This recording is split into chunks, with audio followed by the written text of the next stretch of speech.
उत्कृष्ट विवेचना सफल पैरवी के फलस्वरूप कोर्ट ने नाबालिग से शारीरिक शोषण के आरोपी को सुनाई सजा।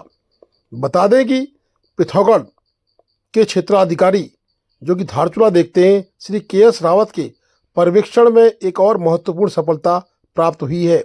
आज न्यायालय ने नाबालिग से शारीरिक शोषण के मामले में अभियुक्त को कारावास एवं अर्थदंड की सजा सुनाई है। मामला 2024 का है। कोतवाली धारचूला क्षेत्र में एक व्यक्ति द्वारा तहरीर दी गई थी जिसमें उन्होंने आरोप लगाया कि एक व्यक्ति द्वारा उनकी पुत्री का शारीरिक शोषण किया है।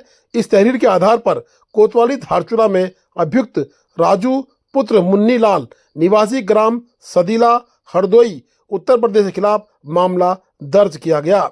मामले की विवेचना उप निरीक्षक मेघा शर्मा द्वारा की गई, जिन्होंने अपनी उत्कृष्ट जांच प्रक्रिया के तहत आरोप पत्र न्यायालय में दाखिल किया। इसके बाद मामले की प्रभावी पैरवी विशेष लोक अभियोजन पोक्सो श्री प्रेम सिंह भंडारी ने की।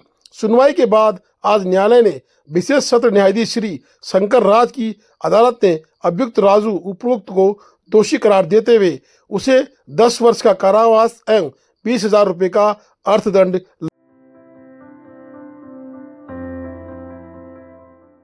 भारत तिब्बत व्यापार की बाट जोड़ रहे भारतीय व्यापारियों को सीतापुल नामक स्थान से नेपाल के व्यापारियों को भारत द्वारा सामग्री ले जाने की जो मदद की जा रही है, उससे नेपाल और तिब्बत चाइना का व्यापार फल फूल रहा है।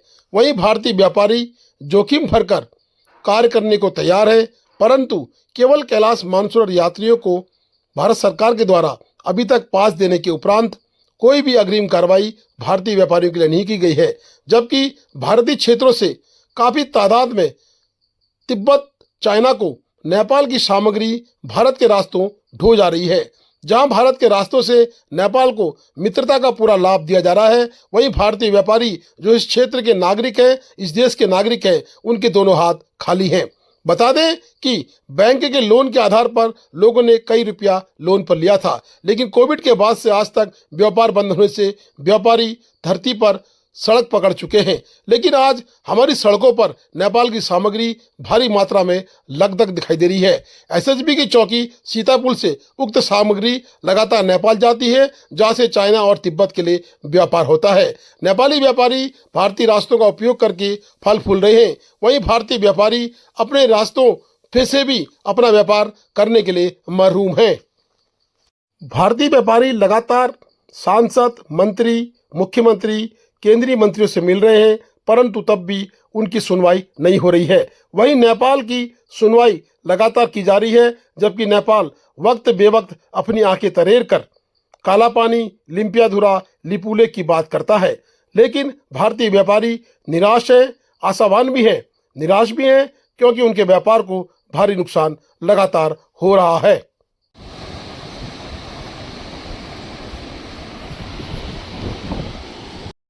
मैं इस वक्त सीतापुल पे खड़ा हूँ। सीतापुल भारत नेपाल को जोड़ने वाला इस जगह का अंतिम पुल है। ये सामने सीतापुल दिखाई दे रहा है, और साथ ही जो तिब्बत भारत व्यापार करते हैं नेपाल के नागरिक, और भारत के द्वारा उनकी मदद की जाती है और उनका सामान पहुँचा जाता है, परंतु अत्यधिक मात्रा में यहाँ पर सामान की आवाजाही दिख रही है।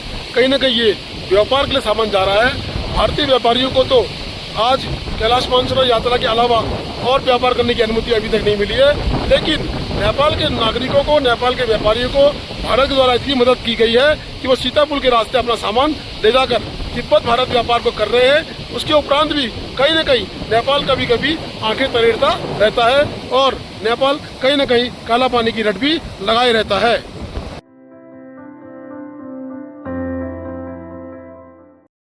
आज दिनांक 11/10/2025 को समावेशी शिक्षा के अंतर्गत विशेष आवश्यकता वाले बच्चों CWSN के लिए सहायक उपकरण शिविर का आयोजन खंड शिक्षा अधिकारी श्री R.K. अटवाल की अध्यक्षता में आयोजित किया गया, जिसका संचालन ब्लॉक समन्वय धारचूला जगदीश प्रसाद द्वारा किया गया।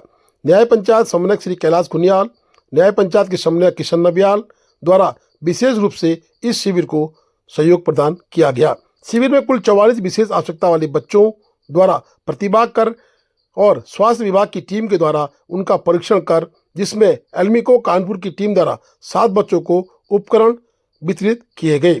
बता दें कि शिविर में एल्मिको कानपुर के 3 चिकित्सक और स्वास्थ्य विभाग धारचूला, पिथौरागढ़, जौलजीबी के कुल 8 चिकित्सक सदस्यों द्वारा भी बच्चों का स्वास्थ्य परीक्षण कर दवा वितरण कार्यक्रम किया गया। संपूर्ण शिविर का संचालन प्रधानाचार्य पूनम ग्वाल एवं ब्लॉक पर्यटन सचिव धीराज सिंह गर्ब्याल ब्यास वैली के दौरे पर हैं। धीराज सिंह गर्ब्याल आज कुटी पहुंचे और साथ में पर्यटन अधिकारी कीर्ति आर्य भी मौजूद थे।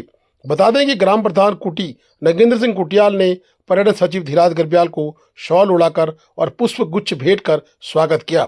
साथ में कुटी गांव के सरपंच हरीश कुटियाल, चेत सिंह, गोकरण सिंह, रमेश कुटियाल जी, महेश सिंह, कृष्णन सिंह, देव सिंह, कुंवर सिंह, पाल सिंह, अर्जुन सिंह, समस्त ग्रामवासी मौजूद थे।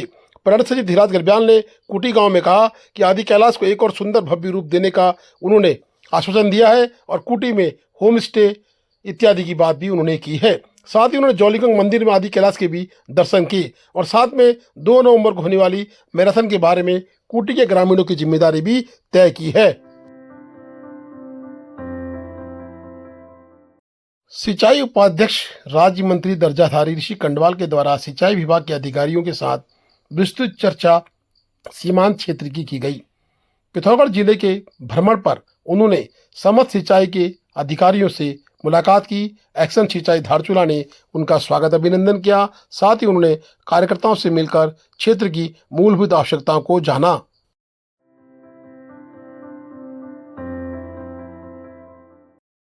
चंपावत में बस दुर्घटनाग्रस्त 17 लोग घायल। बस अनियंत्रित होकर सड़क पर पलट गई। एक बैंड पर बस चालक संतुलन खो बैठा और संतुलन खोते ही बस पलट गई, जिसमें सवार यात्रियों में से 17 यात्री गंभीर रूप से चोटिल हो गए। उनको निकटतम स्वास्थ्य केंद्र लोहाघाट में भर्ती कराया गया है। Please do like, share and subscribe DCL News.